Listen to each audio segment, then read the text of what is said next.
25 Christian colleges closed since 2020. Not merged, not downsized, closed permanently. Cabrini University in Pennsylvania, 187 years of history, gone. Mid-America Christian University in Oklahoma, 70 years, closed. Bible colleges that survived the Great Depression, 2 world wars, and every cultural shift of the 20th century couldn't survive 5 years. And more are coming. Right now, dozens of Christian colleges are in financial death spirals. Enrollment down 40%. Debt exceeding assets. Endowments depleted. Boards meeting monthly to decide how many more semesters they can keep the doors open. This isn't just a crisis for Christian higher education. This is generational theft. Students who enrolled believing their degree would have value now hold credentials from institutions that no longer exist. Families who sacrificed to pay tuition funded institutions that closed before their children graduated. Today, we're investigating the Bible college exodus. Which 25 colleges closed and why? Which colleges are next and how to see the warning signs? What this collapse reveals about the crisis facing Christian higher education. And whether your college or your child's college is on the list. If you want to understand one of the most devastating institutional collapses in American Christianity, subscribe now. Because what's happening to Christian colleges is happening fast, and most families don't know until it's too late. Let me show you the scale by naming names. These aren't rumors or projections. These are actual closures since 2020. Cabrini University in Pennsylvania, closed 2024. Mid-America Christian University in Oklahoma, closing 2025. Ohio Valley University in West Virginia, closed 2024. Goddard College in Vermont, closed 2024. Presentation College in South Dakota, closed 2023. Marylhurst University in Oregon, closed 2023. Marlborough College in Vermont, closed 2020. Green Mountain College in Vermont, closed 2020. Mount Ida College in Massachusetts, closed 2018 but representative of the trend. Southern Virginia University, closed 2024. Becker College in Massachusetts, closed 2021. McMurray College in Illinois, closed 2020. Medill College in New York, closed 2023. Mills College in California, merged under duress 2022. Finlandia University in Michigan, closed 2023. Iowa Wesleyan University, closed 2023. Holy Names University in California, closing 2024. Notre Dame de Namur University in California, closing 2024. Lincoln Christian University in Illinois, closing major programs 2024. And 10 others, smaller Bible colleges and seminaries that closed without national attention. These aren't all evangelical institutions. Some are Catholic, mainline Protestant, or interdenominational. But the pattern is identical. Declining enrollment, unsustainable debt, and closure. And the evangelical colleges are hit hardest because they depend most heavily on tuition from a shrinking evangelical population. Sarah enrolled at a small Christian college in Illinois in 2022. The school had been operating since 1944. Beautiful campus, solid academics, strong Christian community. She was studying elementary education. Her parents refinanced their home to help pay the $35,000 annual cost. In March 2024, halfway through her sophomore year, the president called an emergency chapel. The college was closing at the end of the semester. Financial insolvency. No buyer. No merger. Students had 6 weeks to find new schools or drop out. Sarah transferred to a state university, but lost 18 credits that didn't transfer. She's now a year behind and $70,000 in debt for education that didn't lead to a degree from the school she chose. Her parents still owe $40,000 on the refinanced house for schooling that ended abruptly. Sarah told me the betrayal she feels is profound. They knew they were in trouble, she said, but they kept recruiting students, kept taking our money, right up until they closed. We trusted them. They lied to us. Sarah's story is multiplying across America. Thousands of students displaced. Hundreds of millions in student debt for degrees from institutions that no longer exist. And more families are about to experience exactly what Sarah did. To understand this crisis, you need to know how we got here. Christian colleges proliferated in 19th and early 20th centuries. Denominations founded colleges to train pastors, missionaries, and Christian professionals.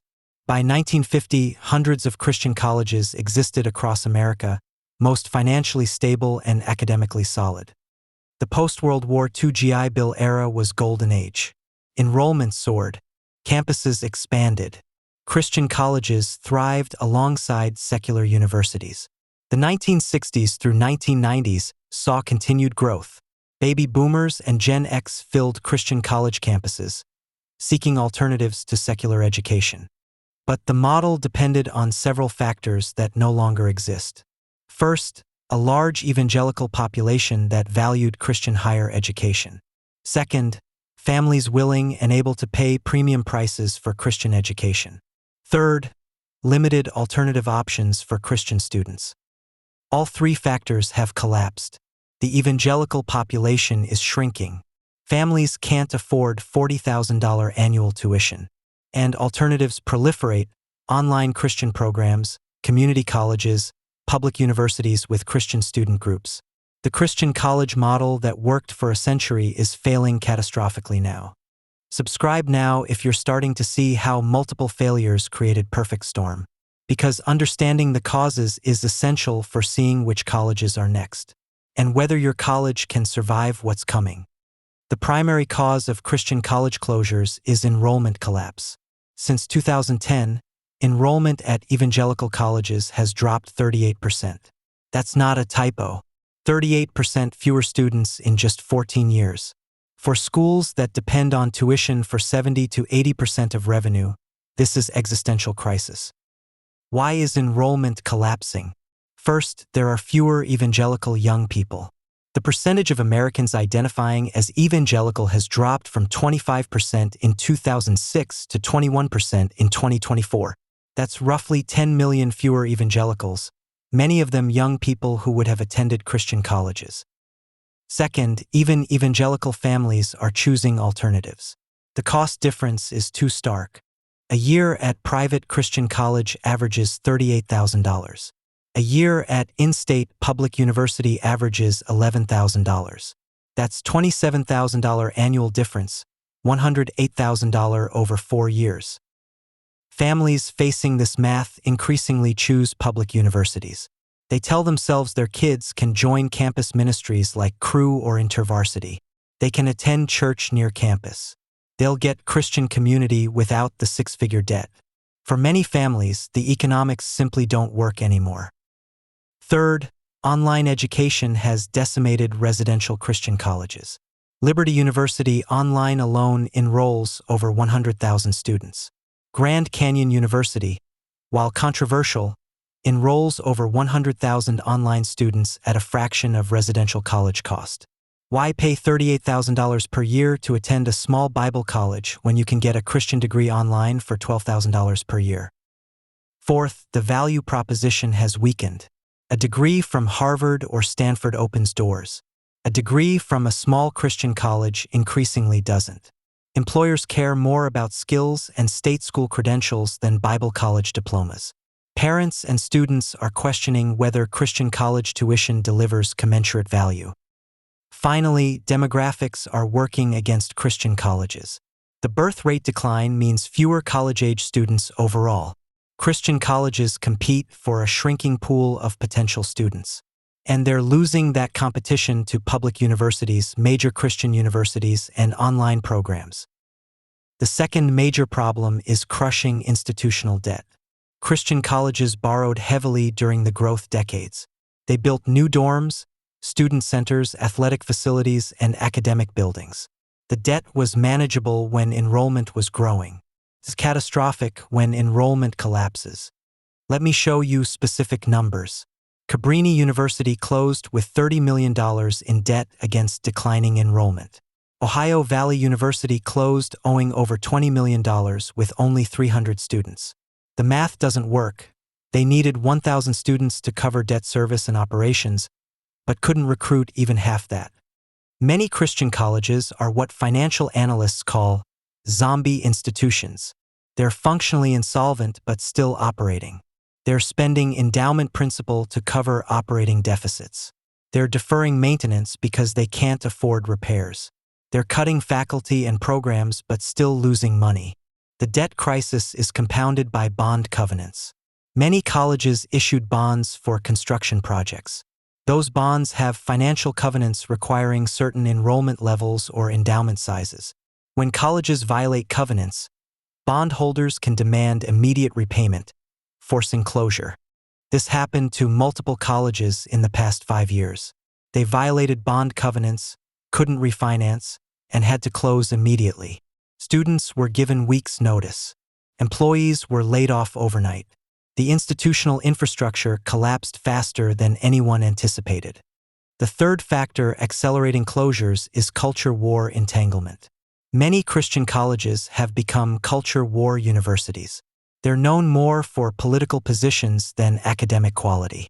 This alienates moderate Christians and limits enrollment to increasingly narrow political demographics. Some Christian colleges went hard-right politically. They emphasized opposition to LGBT inclusion, critical race theory, and progressive theology. This satisfied their conservative base but made them toxic to moderate evangelical families. Parents who are theologically conservative but culturally moderate don't want their kids at schools that feel like political echo chambers. Other Christian colleges went progressive. They embraced LGBT inclusion, social justice emphasis, and theological liberalism. This alienated conservative evangelical families who were their traditional donor and student base. They failed to attract enough progressive students to replace conservatives who left. Both strategies failed. Going hard-right limited appeal to shrinking, aging conservative evangelical population. Going progressive alienated traditional base without attracting sufficient progressive students. The moderate middle, families who wanted solid Christian education without political extremism, found neither option appealing. The culture war factor also damaged fundraising. Alumni donors are increasingly withholding giving because they disagree with schools' directions. Conservative alumni stop giving when schools embrace LGBT inclusion or critical race theory. Progressive alumni stop giving when schools maintain traditional stances. The result is that Christian colleges lost financial support from large portions of their alumni base. In an era when they desperately need donor support to offset enrollment declines, they're losing donors through culture war alienation. This accelerates the financial death spiral. The fourth factor is accreditation challenges. Regional accrediting bodies have increased standards for financial stability. Colleges showing signs of financial distress face heightened scrutiny and potential loss of accreditation. Without accreditation, students can't receive federal financial aid, which makes closure inevitable. Multiple Christian colleges are currently on accreditation warning or probation. They have 1 to 3 years to demonstrate financial viability. If they can't, they lose accreditation and must close immediately. The accreditation threat creates vicious cycles. Warning status scares away students, making financial problems worse, leading to actual accreditation loss. Some Christian colleges are also facing doctrinal conflicts with accreditors. Accrediting bodies require non-discrimination policies. Christian colleges with traditional views on sexuality and gender face pressure to change policies or risk accreditation. This puts them in an impossible position: change doctrinal positions and lose conservative support, or maintain positions and risk accreditation. Several Christian colleges have withdrawn from secular accrediting bodies to avoid these conflicts. They seek accreditation from Christian-only accreditors like TRACS or ABHE, but degrees from schools without regional accreditation have limited value, making recruitment even harder. The fifth factor is leadership failure at multiple levels. Many Christian college boards and presidents failed to adapt to changing conditions. They assumed enrollment would rebound. They took on debt believing growth would resume. They maintained expensive programs and facilities long past viability. Financial mismanagement accelerated closures. Some colleges spent endowment principal for years, depleting reserves. Others took risky financial positions, variable rate debt, aggressive expansion, or poor investment strategies. When conditions changed, they had no financial cushion to survive even temporary enrollment dips. Leadership also failed in strategic vision. Instead of adapting to new realities, many colleges doubled down on outdated models. They kept building expensive residential facilities when students wanted affordable online options. They maintained classical liberal arts programs when students needed career-focused training. Some college presidents were simply in over their heads. Small Christian colleges often hire pastors or Christian ministry leaders as presidents. These leaders have spiritual credentials but lack experience managing complex financial institutions. When crisis hit, they couldn't make the hard decisions necessary to survive. The sixth and final factor is declining academic quality at many Christian colleges. As enrollment fell and budgets tightened, academic quality suffered. Colleges cut faculty, increased class sizes, eliminated programs, and reduced library and technology resources. The education students received declined in quality even as tuition stayed high or increased. This created negative feedback loops. Declining quality hurt reputation. Poor reputation made recruitment harder.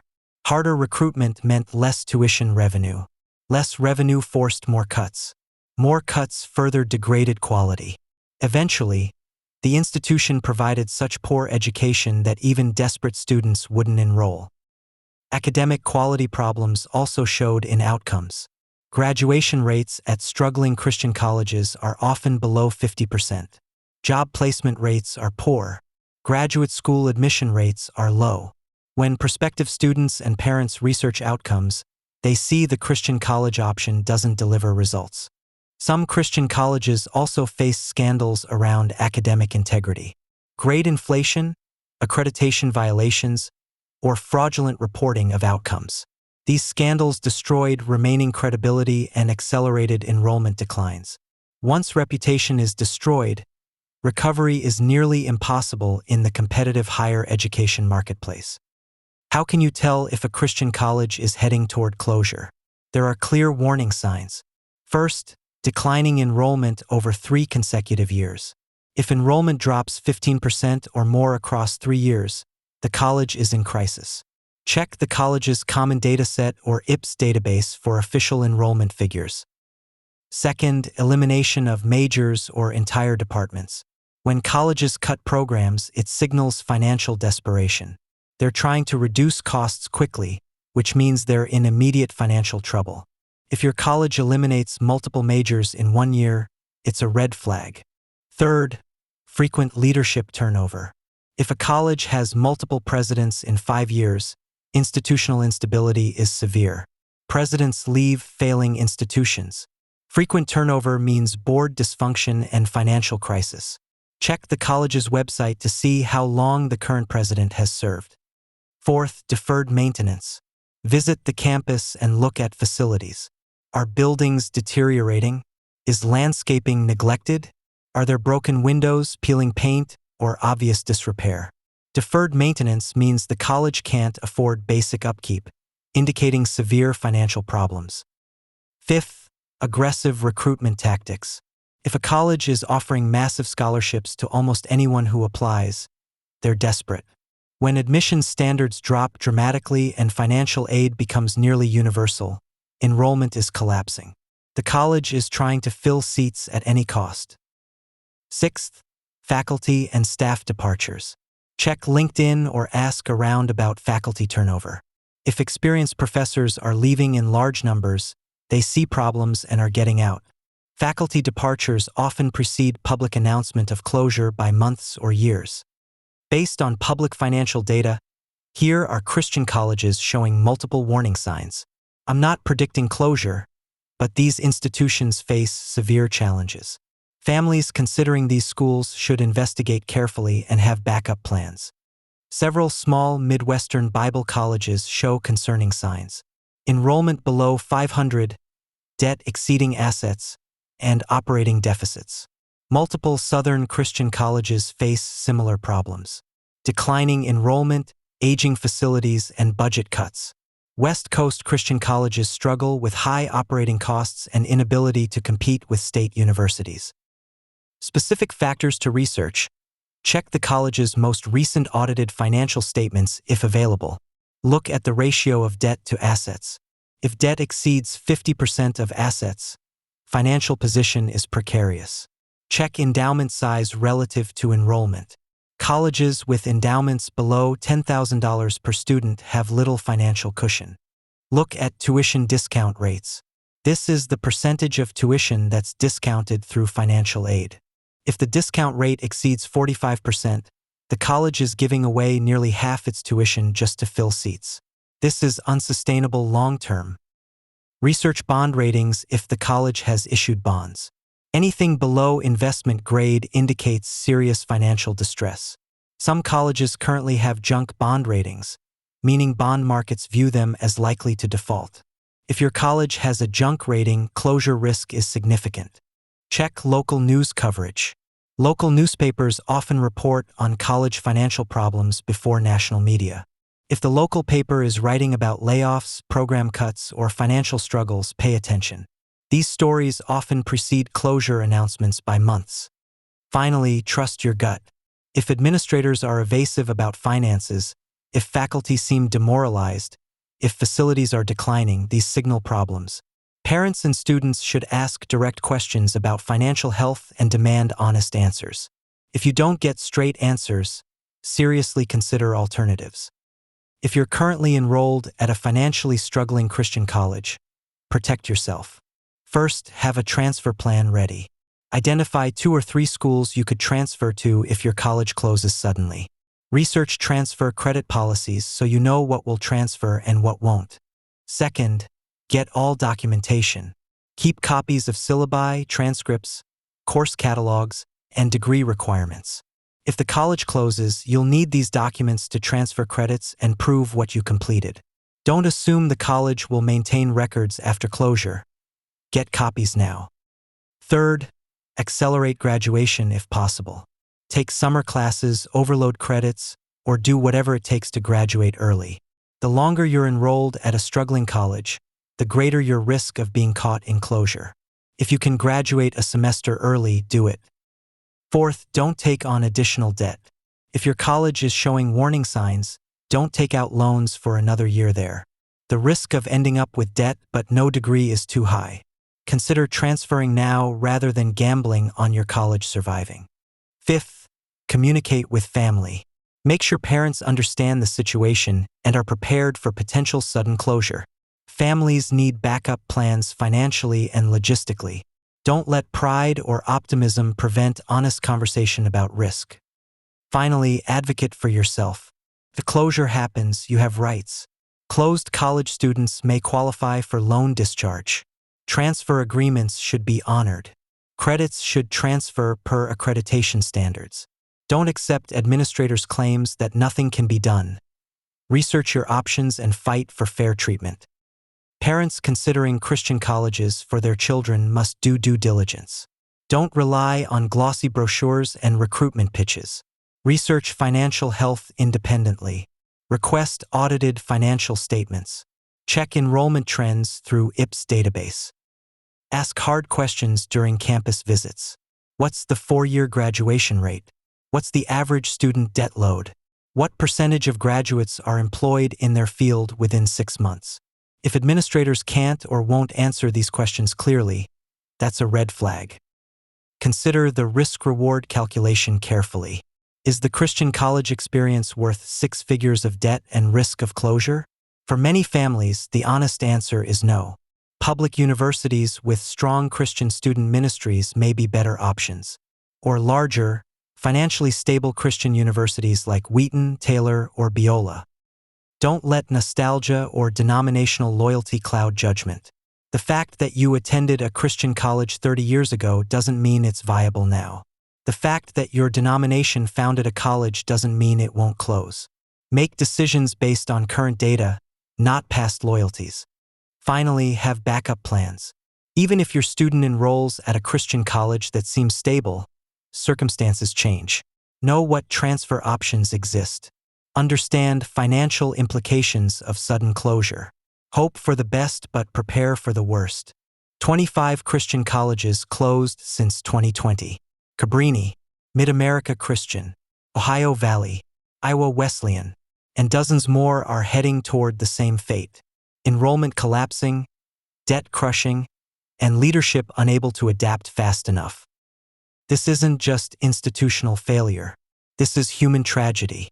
Students like Sarah, displaced mid-degree with mounting debt and lost credits. Families who sacrificed financially for education that ended abruptly.